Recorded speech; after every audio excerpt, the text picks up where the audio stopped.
This episode is sponsored by Scofton, which is a great place to get great grub on this great worker placement game which is on Kickstarter right now until the middle of November. And now, on with the show.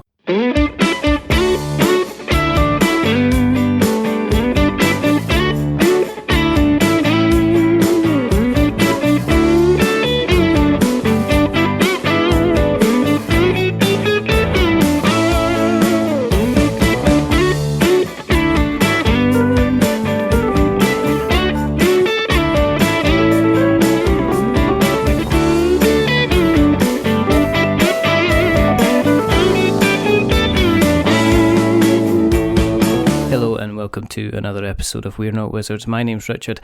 I'll be your host for maybe Halloween? We don't know, because it could be quite scary, it could be not quite scary. It depends on whenabouts this is going to be released. We don't know. That is the mystery. You know, I don't know, I'm feeling slightly paranoid at the moment. I don't know if maybe the visions of Hellboy are around the corner, or maybe I'm just feeling just that extra little bit paranoid. They might have it in for me. Everybody's got it in for me. They've even got a League of Infamy. So I thought, if I'm going to have a League of Infamy, I don't want to feel a bit needy. I don't want to be going around complaining, meowing like a cat. So I thought I'd kind of combine it all together.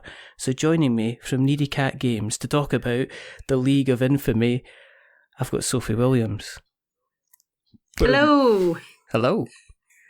That was glorious. Yeah. Yes, I'm very good. How are you? I'm going to need to take a rest after that horrific intro, but you know, you can't have everything. As I said, people will be confused and going, there were so many different words going on. Richard, what are you actually talking about? You have got a Kickstarter in conjunction with the fabulous people at Mantic Games called the League of Infamy. You yourself, you've been involved in various different board games, including the Hellboy board game.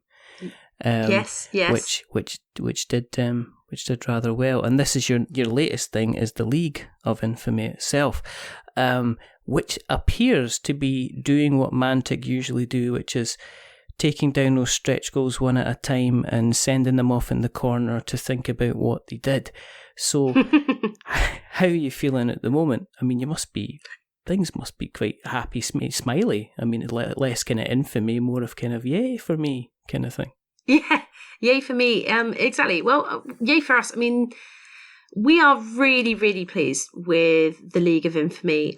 We describe it as a co-op-ish game. It's very fun and very silly. So it's a game where you play the villains assaulting the good guys in their keep. So the core game is elves held up in a keep with a Drakon sanctuary, and you want a bit of those dragons, so you're going in, and it's just been such a joy to write. And it's been so, the testing has been so silly and fun.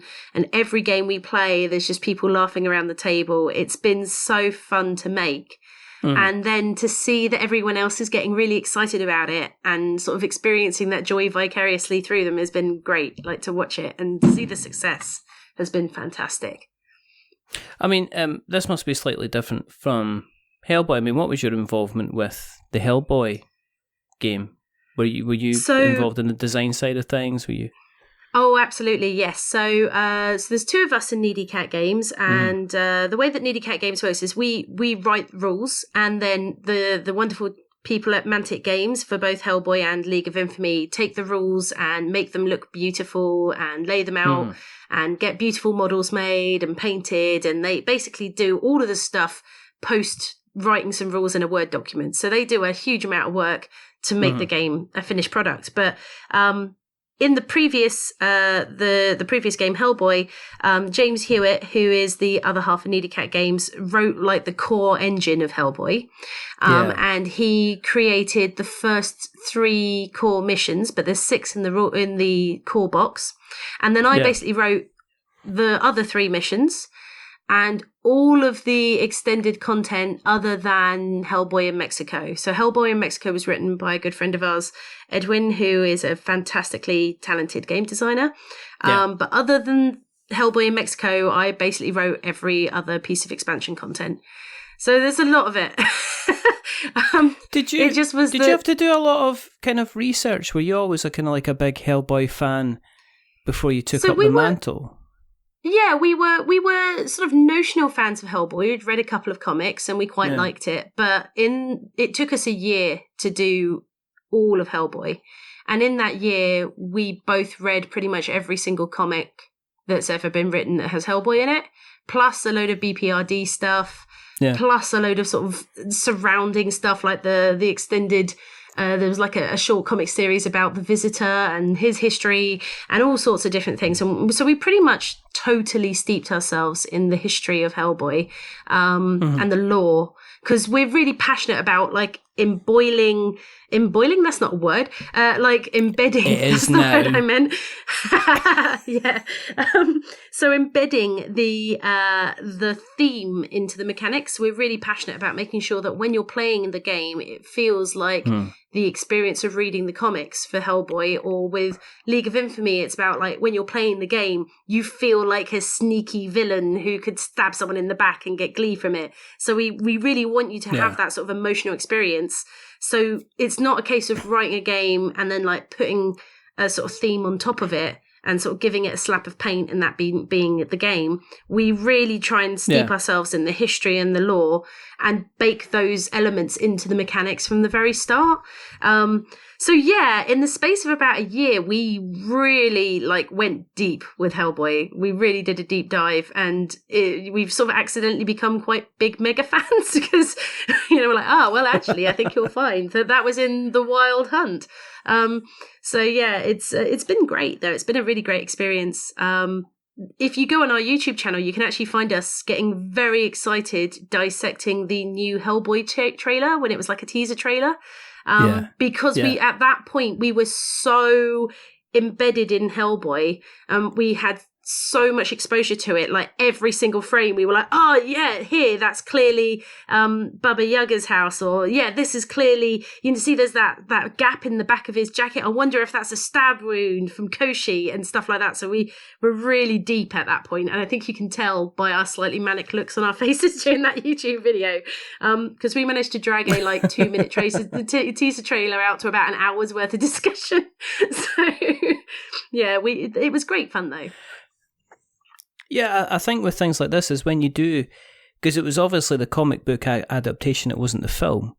So I reckon I was guessing a lot of the backers that came in would have been pretty big Hellboy fans, pretty big Mantic fans, and you would have got people that would have come in and been quite critical. And I know there's Hellboy fans out there that kind of took a while to even warm to the Guillermo del Toro kind of version. Yes. They loved Ron Perlman from the beginning, but they weren't sure of what happened with some of the characters, even though to kind of like the average Joe like me, it would kind of look, well, that was a pretty sterling kind of effort and a pretty good kind of adaptation. Mm-hmm. Did you, when you were kind of developing Hellboy, did you feel constrained to kind of make sure that you were matching people's expectations, that you weren't having kind of like, you weren't going to go, well, let's allow him to do this, and people were going to go, that's never ever going to happen kind of thing? Were you kind of making sure you kind of, if people like fan service, you need to make sure that they're serviced well, if you know what I mean? Yeah, I can see. I never felt like that at the time. I think because rather than it feeling like fan service, it felt more like inspiration. That sounds really cheesy. We felt inspired by a lot of the things that Hellboy did, and we were like, oh, that thing was awesome. Yeah. How could we replicate that? Rather than it being like, oh, we better put that thing in because otherwise the fans will be really, annoyed by that. Yeah. Also, we were huge fans, and we became bigger and bigger fans through the project. So we were really passionate about trying to embody what we thought Hellboy was. Obviously, everybody's experience and interpretation of the comics is different. I know that some people expressed slight disappointment about the fact that when you play through the case files, they're not exact replicants of the comics. They're not identical blow by blow playthroughs. But that's because we did have constraints, but they were much more on like, how do you make a board game fun if there's 4 people playing it? The first major mission where Hellboy is involved, they go to a house, wander around for a while, someone gets kidnapped, another person kind of runs away because he's a bit scared, and then there's a big fight at the end, and that's like literally the entire thing, and there's like 2 frog monsters in it. And the experience of a board game has to be much more action-packed and fast-paced and engaging for all the players from a much earlier point. So the actual biggest challenge for us was, how do we make it feel like Hellboy, but still make it a fun board game to play? So what we tried to do was take inspiration from like key story beats, rather than going, it's a playthrough of the mission that Hellboy went on. It's like, okay, what were the coolest bits of that mission? How can we embody those without it seeming like that's shoehorned in? And how can we encourage players to come to those things on their own terms, while they're still having a fun experience? So that was the biggest challenge with that, actually, rather than trying to do fan service and make sure that the elements of Hellboy were brought into the board game. The biggest part was making sure the board game part of it was fun at the same time as embodying Hellboy and all the dark and slow, gritty burn of the stories. There's a huge amount of Hellboy stories where he's wandering around and either thinking to himself or talking to a skeleton, or, ruminating in a bar in hell. There's a lot of him just sort of talking about the world, and that's not stuff that you can really replicate in a kind of dungeon crawl-esque feel of a board game. So then how do you still make people feel like they're going through that journey? So that was the challenge, rather than going, oh, suppose we better make Roger recharge, because that stuff was like, that's the cool stuff. That's the stuff we're definitely putting in. So what did you feel, so when it came to the League of Infamy, were the kind of the shackles completely off? I mean, were you able to just say, right, okay, I'm guessing that you might have had a pile of ideas from Hellboy that you thought, I've put this to the side because I'm not sure this is going to fit in. Were you able to bring them in and just say, let's just bring it on, come on, bring the onions, bring the chips, give me some of that strawberry sauce, let's just mix it all together and shake it up and see what happens? Because I've seen it kind of twist things on its head, because I've seen a lot of games where it's like, and even Mantic have been guilty with things themselves, so like Dungeon Saga and kind of Star Saga, of one person controlling the bad guys and one person controlling the good guys. Was it from an early point in the game? Was the first thing that you wrote down on the A4 pad was, let's be the bad guys this time, kind of thing? So the thing is what's really interesting is Needy Cat Games write games for businesses. So someone like Mantic will come up to us and go, either we've got this amazing IP like they did with Hellboy and we want to make a game, or they'll go, we've got this idea for a game, do you think it has legs, and how can we make it into something that's really fun and dynamic? So actually credit has to completely go to Mantic for that. Mantic came to us and were like, we want to do a game set in the Kings of War universe where you're the bad guys. And we were like, that sounds amazing. So that's where we sort of took that idea and researched the Kings of War universe, and had loads of conversations with the guys at Mantic about, what they thought that would feel like and what the experience they wanted the players to have. But also we had a lot of ideas about like what makes a fun game, what elements in like a lot of games do you feel you can't do, like when you're just like, oh, I just wish I could just, I need that healing potion and you're not sharing it, so I just wish I could have it. Those sorts of things. Like, how can we give people those kind of satisfaction moments, this, where they're being a bit naughty without it breaking the game and it just turning into all-out war between the players. And that was the biggest challenge, was like, how villainous are the villains? How far do we take it? And that bar moved backwards and forwards constantly during the development process of, oh, maybe it's just minor annoyances. Oh no, maybe they can kill each other. Oh no, that's too far. And so actually the original concept was totally due to Mantic. And then it was a really strong collaboration through the whole process, to make sure that it kind of embodied both the Kings of War universe and our ideas about what would make a fun game. And we absolutely shamelessly borrowed elements from Hellboy, from Star Saga, which of course was an iteration from Dungeon Saga, because it was a Mantic game and because we were allowed to do that. And there is an element of, if something's not broke, don't fix it. If something works really well, why try and reinvent the wheel constantly? And because we were able to go, well, it's a Mantic game, it's part of the Mantic family, it can have the same DNA, even if it's ultimately quite a different game. That sort of design DNA is quite obvious from quite early on. As you said, there's bits of it where you're like, oh yeah, there's clearly some Mantic stuff in there. There's clearly Hellboy and clearly Star Saga. Well, yeah, that was quite deliberate. We wanted it to feel like a Mantic game.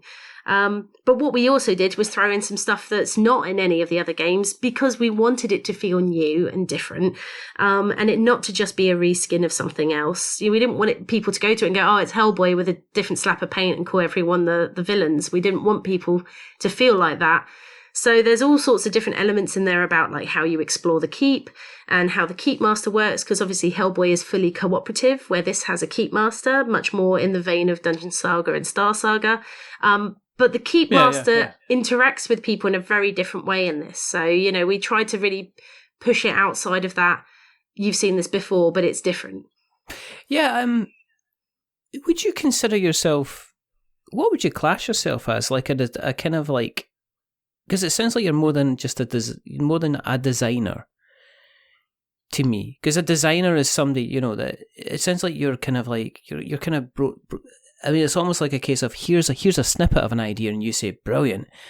Here's the recipe on how you make that idea kind of work, kind of thing. Here's all the extra bits that you can wrangle. So you kind of like almost like an ideas kind of taster. You go away and you kind of see, well, this is going to work, this isn't going to work. Because normally, in my eyes, a designer has a very set path of this is how I want it to work. Here's the main mechanics, and then they hand it over to the developer, and the developer will go, okay, these 15 out of the 20 mechanics we really like, but if we tweak the additional 5 and add these other 3, then that's going to really make something to the game.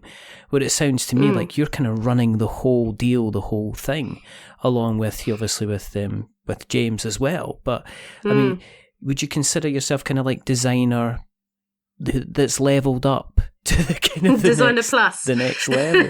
Yeah, pretty much. Plus one. Designer squared, maybe, I don't know. Yeah. Well, that's really interesting. No one's ever said that to me before. It's well, no, I've spoken to my point of view is I'm spoken to a lot of Kickstarter designers, and they seem to have a very, very kind of fixed view of where they're going, and it's unless they've maybe get the game, a publisher comes in. And then all the publishers like Pandasaurus, they've got like somebody like John Gilmore working it. So what happens is you'll sign the deal with your publisher. They'll hand it over to somebody like John Gilmore, and John Gilmore will then develop it further. Whereas I say, it sounds to me like there's somebody's just, here's a whim, you know what I mean? The donuts have the ability to turn into cars. What do you think of that then? And you're just coming back and saying, well, here you go, kind of thing. Well, I think part of that is due to James's ability to see a game in anything. Literally, I'm pretty sure that he could gamify any chore, any experience. Like, he'll be driving to the shops and be like, there's a game in how much space you can fit things in the boot. And if you had it as a resource management game where everyone's going to fit different, and you'd be like, oh my goodness, like we're literally going to the shops right now, what's going on? He sees the whole world in game mechanics. So I think he has a talent for that, and being able to sort of iterate very, very quickly. I think it depends on your design process. So we really encourage, we actually run game design courses, and we run them up in Nottingham, but we also run them online. And when we're talking about how to get a game out of your brain and onto a piece of paper, the biggest thing that people fall down on is that they massively over engineer the game in their brain. And it's far better to have 3 scraps of paper with some vague gibberish written on them that sort of vaguely functions but maybe doesn't really, on a piece of paper in front of you, than it is to have a huge world building, civilization style game fully mapped out in your brain but have nothing made. And we talk about how rapid prototyping and fast iteration and testing ideas as soon as they come into your brain and like just getting them made and playing it for 10 seconds and going, oh no, this is horribly broken, and then going on to something else, and being willing to make those mistakes very quickly, means that you can chug through a hell of a lot of ideas very, very rapidly, and get some really great results out very quickly. Now, that's not everyone's design style.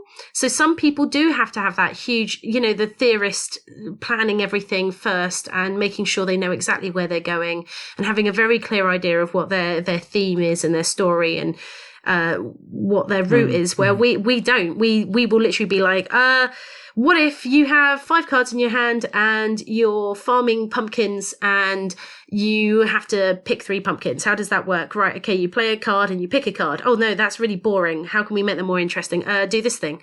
And so we can chug through like loads of ideas and just quickly discard stuff that isn't very interesting in a day. We'll just blitz through stuff. Now, obviously, that's not where the design process finishes, but I think it gives us an ability to be able to evolve ideas very, very quickly. And because we've been doing that for 2.5 years as Needy Cat Games, it's a skill we've developed even further and got quicker and better at it. Because obviously everything, the more you practice it, the better you get. So that's kind of our approach. And in terms of the way that we do that, rather than being picked up by a publisher and just working, to a brief very strictly, the reason that we work in the way that we do is quite brutally because we saw a gap in the market. We wanted to be a games design studio. We wanted to write board games. And the thing is it's hard. It's really hard to get known as a board game designer or to publish something or to get something that's successful on Kickstarter. It's brutal and it's difficult, and a huge amount of Kickstarters fail, and through no fault of the quality of the game. It's just it's a huge market, and how do you get seen? And we realised that actually there's a need by a lot of games companies out there, or a lot of companies that make miniatures at least, where they want to make models, but they don't necessarily have the skill set that we do. So that's where we were like, okay, well, what we'll do is make ourselves available where people can go, we want to sell these models, or we have this IP, make us a game. And when we started pitching that to people, we were booked up like very, very quickly because it was a niche. It was a niche within a niche within a niche, but it was a niche. And that's what's given us our ability to develop our skills, build our business, and kind of grow from there, with our hopes that we're actually going to be making games for ourselves by next year, so early next year. So, it was entirely done because we were like, we've got this skill set. How can our skill set fit into an already quite busy market? Well, here's an area that we can see that people need support in, which we can do. So let's go that way. And then we met the wonderful people at Mantic, and they give us lots of games to write. Yeah, well, I was going to say that. I mean, even if, even say you get another 2 games down the line, yeah, and you're becoming synonymous with kind of just producing quality games, would you consider going to Kickstarter yourself, or would you still kind of go to Mantic and say, look, this is our bad boy now. Could you help us? Because I mean, you said yourself that Kickstarters fail and nobody has any reason. I mean, I have Kickstarter people constantly on the show, and I keep saying this, but it's absolutely impossible for me to look at a campaign nowadays and say, this one's definitely going to fund or this one's not going to fund. And I've come to a conclusion that it's based around 2 things. It's based around your previous track record, which is almost impossible to get unless you have a previous track record. You can't start from nowhere. And that even goes down to the number of projects you back. People kind of judge you. They look at you and go, all right, well, they're a first-time creator, but they've only backed 3 games, so therefore I'm not even going near them because they don't know how Kickstarter works. 2, it seems to be an awful lot around you getting the name out there, but actually getting your feet out there as well and walking around the cons and meeting people and demonstrating kind of that way seems to be the way to go. It's just, it seems to be, I'm not sure social media is the way to go with Kickstarter anymore. I just think there's too much noise. There's too many links flying about. There's too many press releases and preview videos that you actually need to get your product in people's hands in order for them to go, this is going to do the business. I am definitely going to kind of back that product. So what I'm saying for you is, if you came back and said, right, okay, we are going to do the kind of the Hungry Cat trilogy, we're going to do kind of Needy Cat, Sleepy Cat, Hungry Cat, would you then go to Mantic and say, look, here's our game, would you consider kind of publishing it, rather than you going out yourselves and having to essentially kind of start again on the Kickstarter platform? You know what? It's an interesting question that we've been discussing ourselves. And we've actually come to the conclusion that we are actually going to be bringing a game to Kickstarter in January. So that's going to be the test, I suppose. The reason we've done it that way, though, is exactly as you said, people judge you on your previous track record. We're very lucky that we've managed to work with companies such as Mantic. We also did Devil May Cry with Steamforged. So we have got a bit of a reputation now. We have been very visibly involved in a couple of Kickstarters that have been really, really popular, and have had really great feedback, which is lovely. But it is a risk. It's a massive punt, and we'll see if it works or not, I suppose. But you're absolutely right. You're absolutely right that it is a thing where, because people do judge it, they do look at it and go, well, you haven't really done this, or you haven't really done that. We're in a very privileged position where James was the community manager for Mantic many moons ago. So he's been well known sort of across social media for like 6-7 years, I think. That he went and worked for Games Workshop and did some very, very renowned games with them. Both James and myself, previous to that, worked for a long time in Games Workshop retail. And it's amazing how many people we know from those days who have now gone and worked in the wider gaming industry. There's people all over the place who, we still have links with. So we're in a very, very privileged position, and we're very aware of that we have quite a strong network of games companies and people in the gaming industry who we can work with, and we've also done a lot of work to develop that as well. In the last 2 years, Needy Cat Games has helped to build the Tabletop Industry Collective in Nottingham, which is a networking group for people who work in the tabletop games industry. Nottingham being known as the Lead Belt, where everyone seems to come to make games.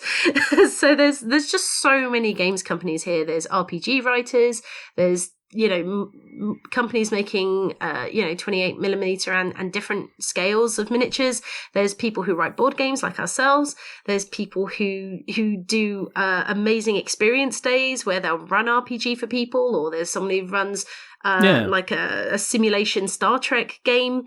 There's all sorts of stuff going on in the Nottingham area, and again, we're just very lucky to be in the middle of it. So we started a networking group because we kept bumping into people at like Salute or Essen and going, hey, we should catch up someday. And, they live 10 minutes down the road from me, and I see them once a year at Essen. You're just like, what's going on? Yeah, exactly. I've just paid out like £700. It's like, why do I have to keep paying out £700 or £800 to fly across here, get accommodation, where we could just can we not just phone each other and kind of arrange to meet 10 minutes down the road, and it's not going to cost us a small fortune, kind of thing. Exactly. You could just pop in for a cup of tea. What are we doing? So that's the reason we started it, and we were absolutely stunned with the volume of people that are here and actively making games. We thought, we'd have 20 or 30 people. I think the group is now up to 350 people. Some of them aren't actually based in Nottingham, but are willing to commute. Yeah, it's a huge group of people. And it's artists, illustrators, photographers, editors, writers, games designers. It's just the full spectrum of anyone who works in the industry, and it's incredible and it's really inspiring. So because we've got that great network, we were like, well, if we're ever going to do it, we might as well do it now. And we'll see. If that doesn't work out, then we may take a different tack, because our long-term goal has always been we want to make games. We've got hundreds of game ideas. We have literally a board up in our office, which every time we're like, that would be a great idea for a game, we just write it on the board as well, we can't do it now. but it's parked. Yeah. And there's stacks of games that we would love to write. So that's really where we want to be, in 5-10 years' time is writing games. Is there IPs you would like to get your hands on? I know you mentioned Steamforge. And obviously Steamforge, the first big thing that they had, one of the biggest funding Kickstarters with this, like the Dark Souls kind of IP. Is there anything like that you just says, if you put that on a plate for me, I would carve you something wonderful, basically? Is there any IPs along those lines? Oh yeah, so many. I've got so many ideas for so many different games. I think James was really keen on doing a Soul Calibur game. I don't know if there's one out there or not, but he had this great idea for one. I know, that'd be really cool, wouldn't it? I've always wanted to write the board game that is in the start of the 80s cartoon Flight of Dragons. And if you've never seen it, that's fine. It's quite a niche feature film, but it was incredible and it was very informative in my youth. I don't want to say anything at all. I'm not going to judge Kenny either. I actually want a kind of a D&D Hero Quest type game with the characters from the original Dungeons and Dragons cartoon. I don't know if somebody's done that. I think that would be quite a cool thing to do, and I'm just flummoxed as to why it's never ever come to the table. Maybe I missed it.Maybe there are kind of fan versions of that, but I'd love to see something like that.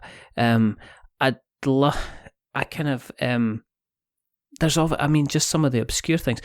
I've got kids. You've got kids. Have you looked at kids' games as well? Have you thought, well, I've done Devil May Cry and I've done all these other fantastic IPs. Is there another side of you that says, well, as the little ones kind of grow up, and I'm like this, I'm kind of like, well, what games? It's a bit terrible for me to try and get you to play the others or something like that. I know I know he's, my one's just turned 7. But, it'd be nice to get him kind of more involved in games. Have you thought about, is that something that you've ever considered kind of thing? Or are you It's something we're totally open to it. It's just we've been so busy. We've literally been booked up with work. It's not been something that we've been able to have the time to do. However, it is absolutely something that we do on a regular basis. We're constantly doing things in our brain, in our minds while we're playing. So my daughter is 4. And she's hilarious and she's obsessed with board games. And I don't know if it's because she knows we write them and so she wants to be part of it, but she loves them. And so we've got a lot of very sort of basic, aimed at the 3, 4, 5-year-old market. And while we're playing it, we're like, oh, this is such a basic roll and move. And even for a 4-year-old, it would just be so much more interesting if you did this or this. Or what would happen? I've got this game that I had since I was 5 or 6 called Market Day by Ravensburger, and I love it. And I was obsessed with this game when I was a child, and I pulled it out for Lily, and she was like, she just loves it, she adores it, but it's so long and it's supposed to be played by 5-year-olds and they get bored after half an hour. And I'm just looking at going, this game was not as good a quality as I remember when I was 5. While we're playing, I'm already thinking about how would I improve that? Could I pitch an improved version of this back to them so that they could reuse the assets? Because that'd be quite a cheap reskin for them, And I'm always chugging away at those ideas. Loads of counting games. Can I things redesign your game? Yeah.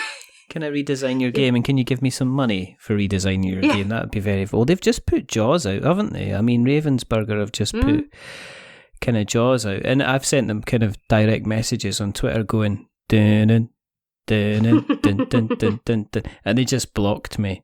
I just think, some people just... it happens. It just happens. It was one of these things. In terms of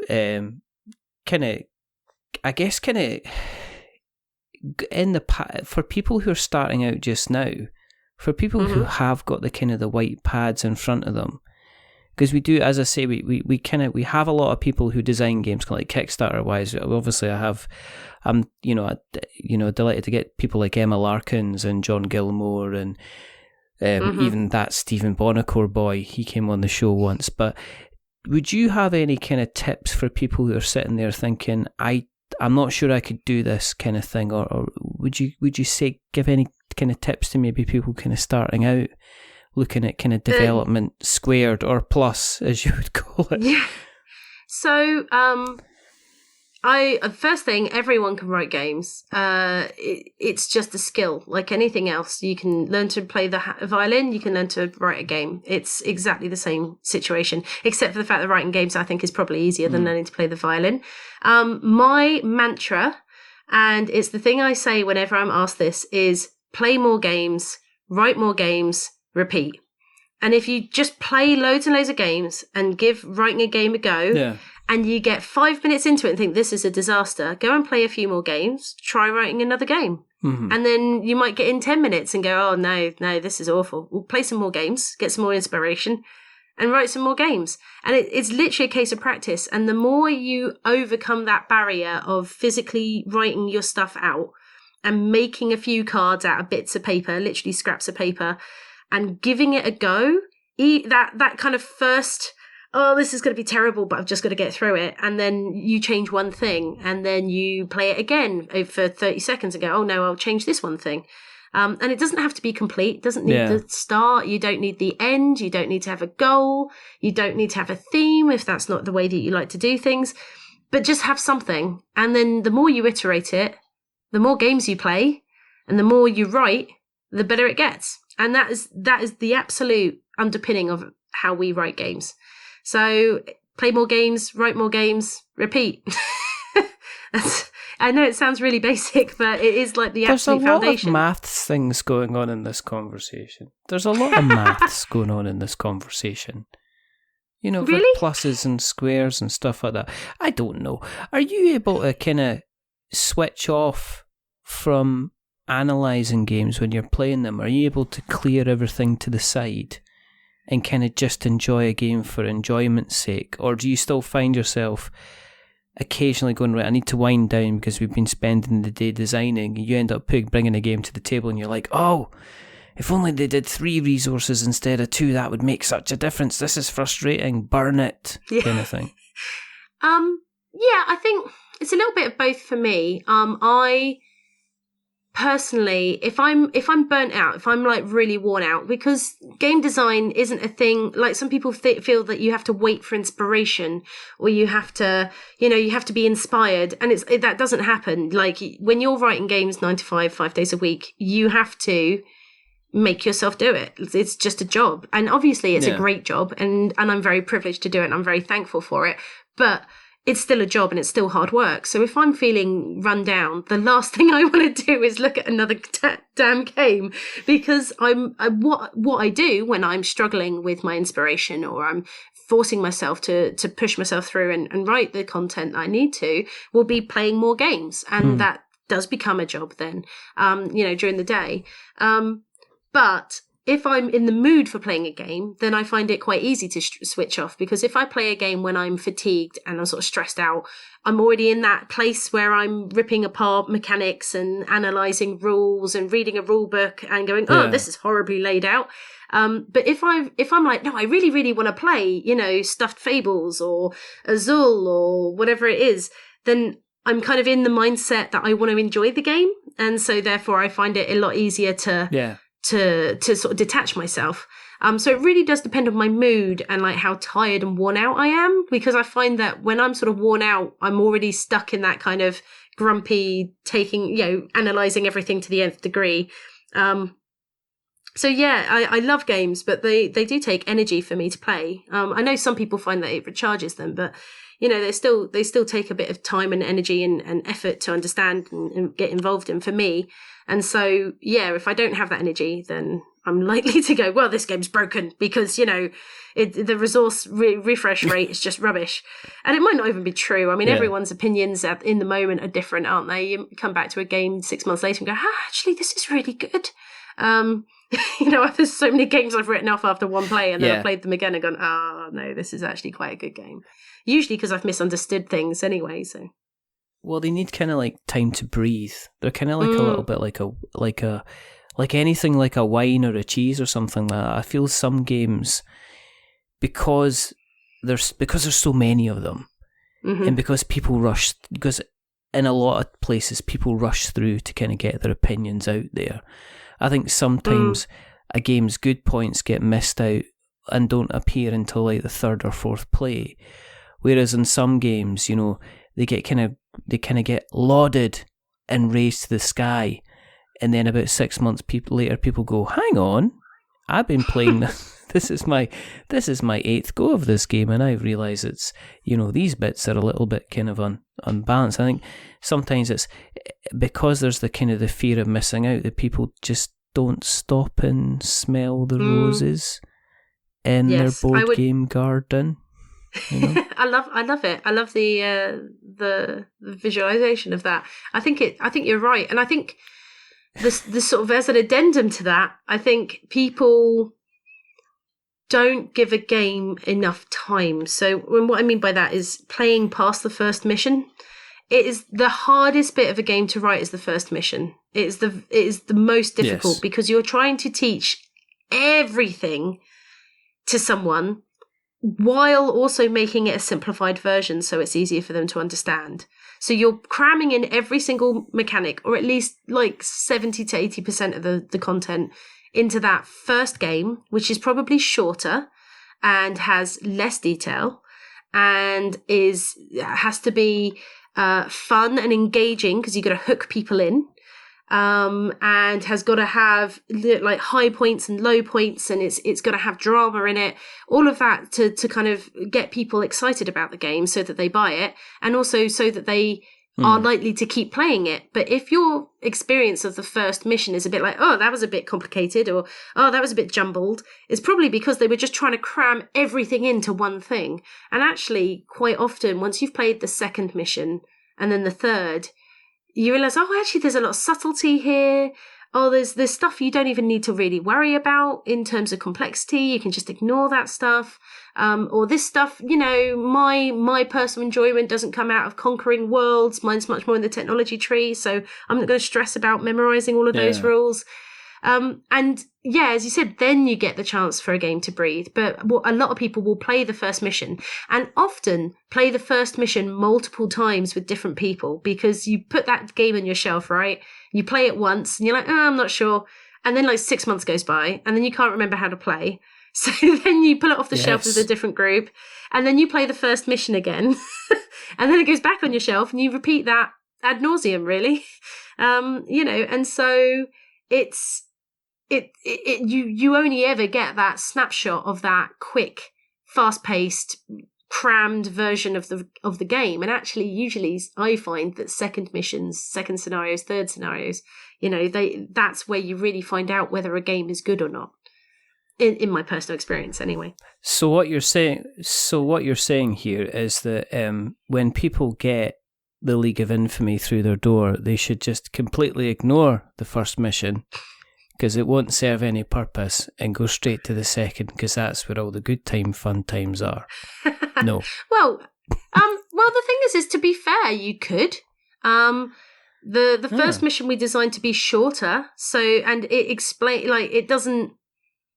it takes a little bit of the decision-making responsibility for someone who doesn't know how to play the game out of their hands, and sort of says, have these bits of gear, or like the Keep Master's already set up all the scenarios, so you don't need to, like, as the Keep Master, you don't need to worry about what does it mean to improve the strength of a door, or what does it mean to barricade, or what does it mean to put defenders on the board. Is that more or less effective? Because you don't know those things yet, because you haven't played the game yet. So makes those decisions for you. But if you're happy to make those decisions for yourself, then you could absolutely play the second mission or the third mission. It simply doesn't bother to sugarcoat the complexity. And some people don't need that. I mean, it is designed as a continuous campaign, and there is a storyline that runs through it. But if you're just playing a one-off mission, go for it. Grab mission 5 off the shelf and play it. It might be a little bit like, oh gosh, there's a lot of choices to make. because in the early versions, in the earlier scenarios, we kind of don't want to bombard you with all those choices when you don't know the context of those decisions yet. But the only way to learn is to try, isn't it? So dive in. I think sometimes we're too worried about letting people, like, trying to make it all things to all people. And I don't mean like specifically League of Infamy, but I see it a lot especially in a lot of Kickstarters, but also in a lot of, like, when people are buying games, they'll go, oh yes, this cooperative game, but I like hidden movement. Well, great, there's some really amazing hidden movement games over here. And they go, yeah, but those aren't fully cooperative. And you're like, okay, I see what you're saying, but those are difficult to get in one game, and you might find a really great game that does it, but and then for them to go, yes, but I also want single player, and I also want it to be great 2-player. And it's like, some games are just great in of themselves, and so trust the player to pick the game that suits them, and trust that they want to learn the rules. And if someone wants something to be a bit of everything, it's likely going to be not very much of anything. So, I'm really passionate about making sure that games suit the sort of player who wants to play them. If that makes any sense. No, I mean, it is. No, it's a double-edged sword, because I see all the time the pressure on a Kickstarter campaign and somebody says, okay, here's our 2 to 4 player game, and it's got standees. And the first question you go, well, you're better with miniatures. And the second question is usually, is there going to be a solo mode? And the third question is there going to be a 5th and 6th player kind of expansion as well? And I think sometimes what happens is designers, developers end up pressurised into providing that because everybody else seems to provide that as standard. I mean, solo modes seem to be almost like a kind of a given nowadays, and I see people trying to work on their solo modes when it's like, it's not going to work. Just play 2-player kind of thing, but play it by yourself, and you'll still get the kind of the balance. So I kind of see the pressure, the absolute pressure with that a lot of people, like you say, are trying to be kind of everyone to kind of everything. For people who, are aware of Mantic's quality and obviously its history, but they're saying, well, sell me the reason to give the League of Infamy a shot and a back. What would you say to those people? Well, it depends what it's almost like saying, sell me, this car. It's like, well, what do you need? What do you want? Because this might not be, it might be perfect for you. It might not be. I don't know what you want. But for me, if you're the sort of person who likes playing with, 2 to 3 other, maybe 4 other friends, trying to, 1 plus 4 is 5. See, I can do maths.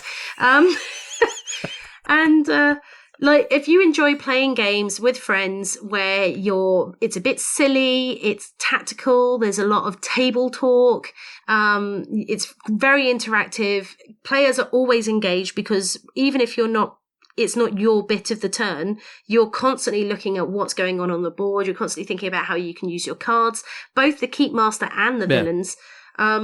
If you're someone who likes that sort of game, then this is a really great game for you. If you want something that's like heavy Euro, then no, this is probably not the game for you.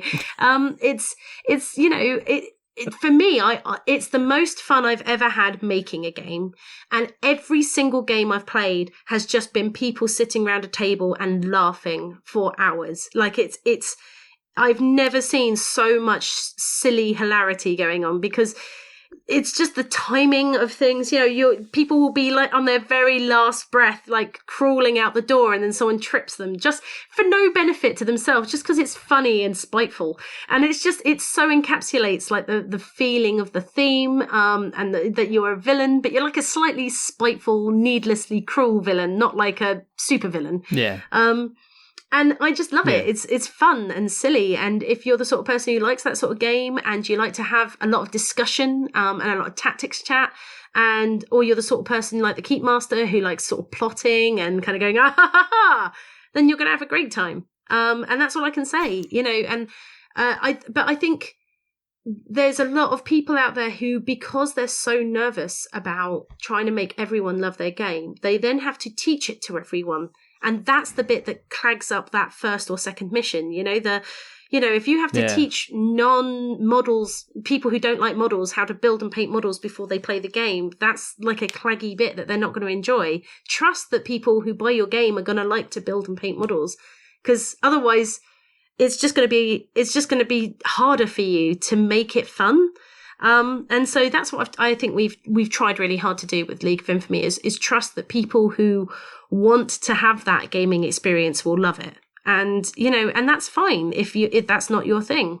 And there are so many good games out there. You don't have to do a bit of everything, if you want solo play, I love doing solo play games. I do solo playing like puzzle games and things. I love the escape games, the escape room games. I think they're brilliant. But, they have their limitations. I wouldn't try and play an escape room game with 6 friends because there's just not physically enough for everyone to be all doing at the same time. And that's fine. I'll get a 6-player game when I have 6 friends around, or 5 friends around. See, my maths is slipping again now, you see. So, that's, sorry, that went into a ramble. Do you know what the numbers are then for pledging?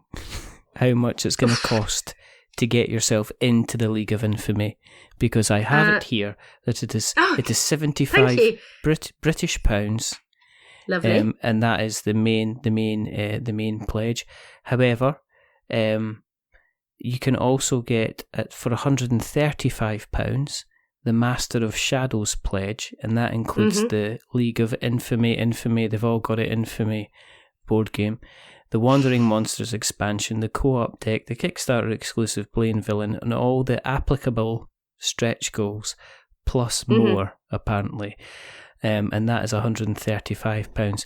There's also one at 125, which is a special, but that might potentially have gone or not have gone, depending on how quickly I can edit this bad boy together. Yeah, exactly. I think that's the first 48 hours. So you've got 12 hours to go. Yes. 11 hours. So chop. I know. It depends how much I want to chop out of this. We shall see. If people have listened along to tonight and they want to find you on the internet webs, where can we find you on the internet webs? We have all the social medias. If you Google Needy Cat Games and any social media, we're pretty much on most. Or you can go to needycatgames.com. And if you want to have a look at the game we will be bringing to Kickstarter, it's called Robot Fight Club, and it's a arena battle robot fighting game. It's 2-player, and you play some kids who've broken into a disused robot factory where they've found old robots and repurposed them for the fun of having a robot fighting club, which is great. And you can actually play the game. You can download it and print and play it if you like to at needycatgames.com/games. So you can just see if you like it. There you go. Superb. I will make sure that I put all the links in the show notes so that we have got notes to show. If you want to keep an eye on what we're up to, then go to the internet webs and search for We're Not Wizards, and you'll find us in all the various kind of worn out places, worn out faces, bright and early for the daily races. I am drawing your attention to the blog this time, which is we'renotwizards.blogspot.com, where we do previews, reviews and opinion pieces, and the latest thing that we've written is about Arcane Blaster Casters, which is the silliest name I've ever heard, but however, its battle board games are coming to Kickstarter very soon, and we had some things to say about it. If you like what you've heard, you can go to the podcast catchers of your choice, the ones that have got used Pod, the ones that use Cast, the ones that use neither, like Player FM. And if you like us very much, please consider going to Apple Podcasts and drop us a subscription or a rating or a review. If you are going to be dropping us a rating or a review, don't give us 10 stars, because it makes me big-headed. But don't give us a 1 star, because it makes me kind of cry. And it's almost Christmas, and it's almost my birthday, and you don't want to make me cry. Give us something in the middle, like a 5, because it's average. And we are just a little bit average. but the person who's not been average today is the rather wonderful, the rather fantastic Sophie Williams. Thank you very, very much for coming on. Oh, thank you. There's only 2 more things to do. The first thing is to remember that we're many things, but we're not wizards. Are we wizards, Sophie? No. That's a good answer. I'll take that one. And the second thing is to say goodbye. So it is a goodbye from Sophie. Say goodbye, Sophie. Goodbye. And it's a goodbye from me. Remember, stay safe, roll 6s, make something awful, and get yourself... Well, check out the League of Infamy because, you know, it's a twist on a normal thing. And you've got Mantic there, and Mantic know what they're doing, you know, so check it out. You might like it. But until the next time, goodbye.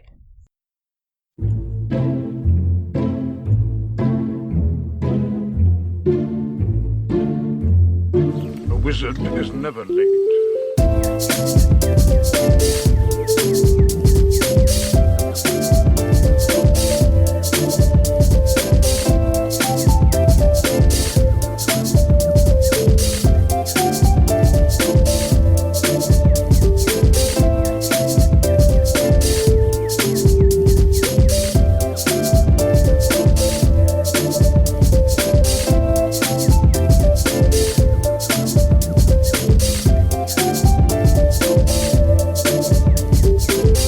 Nor is he early. He arrives precisely when he means to.